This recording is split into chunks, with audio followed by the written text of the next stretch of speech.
Hello guys, আসসালামু আলাইকুম। আমি আজকে আপনাদের সাথে চিকেন পকোড়া রেসিপি নিয়ে এসেছি। আমি চিকেন পকোড়া বানাতে যা যা লাগে সেগুলো আপনাদের সামনে দিয়ে দিচ্ছি। পেঁয়াজ রসুন বাটা, হলুদের গুঁড়ো, পরিমাণ মতন লবণ,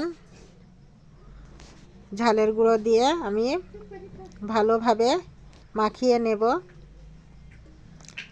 দিলাম বেসন, পরিমাণ মতন বেসন, পরিমাণ মতন আরও চালের আটা দিয়ে দিলাম। দিয়ে এবারে ভালোভাবে মাখিয়ে নেব। সাদা তেল দিয়ে দিলাম। দেখেন আমি ভালোভাবে মাখিয়ে নিয়েছি। এবারটা একটা ডিম ভেঙে দেব। ডিম ভেঙে দিয়েও আমি ভালোভাবে মাখিয়ে নেব। মাখিয়ে নিয়ে অনেকক্ষণ রেখে দেব। কেন আমার মাখানো হয়ে গেছে,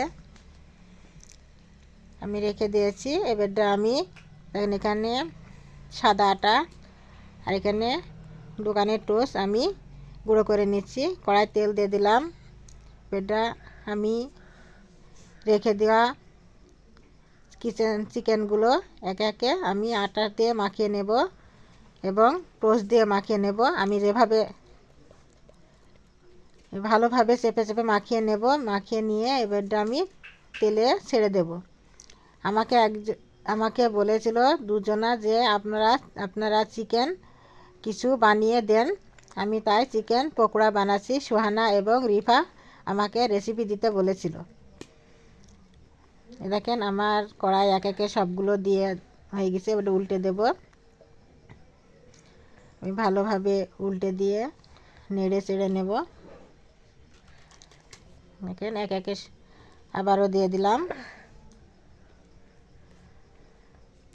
মেখে রেখে দেব। এটা খেতে খুব ভালো লাগে এবং সুস্বাদু মজা লাগে খেতে চিকেন পকোড়া।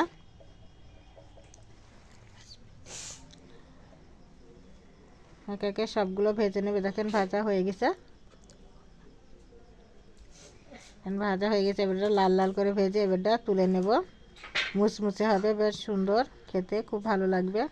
আমার ভিডিওটা যদি আপনাদের ভালো লেগে থাকে কমেন্ট, শেয়ার এবং সাবস্ক্রাইব করবেন।